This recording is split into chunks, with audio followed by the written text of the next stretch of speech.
মনে আনন্দ নিয়ে সকাল সকাল উঠে পড়লাম। আজ বাড়িতে রয়েছে ভাগ্নির আইবুড়ো ভাত।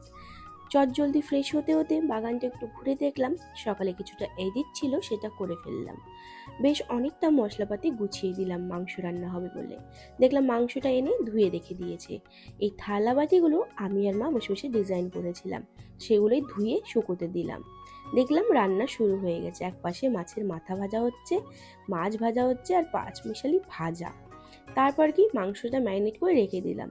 ঘরটা বেশ অগোছালো ছিল, যতটুকু পারলাম নিজের মতন করে গুছিয়ে নিলাম, কিছু মনে করো না। ও মা, এসে দেখি মাংস রান্নাও প্রায় হয়ে গেছে। ফাইনাল মেনু শাক, 5 রকম ভাজা, সাথে মাছ ভাজাও আছে।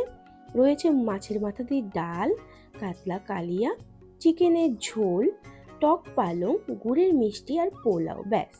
তারপর ভাগ্নি যে জায়গাটায় বসবে সেখানে মা একটু সাজিয়ে দিচ্ছিল। তারপর দেখলাম ভাগ্নিও চলে এসেছে। আজ এই পর্যন্তই। তোমাদের সাথে আবার দেখা হবে অন্য কোনো ভিডিওতে। টাটা।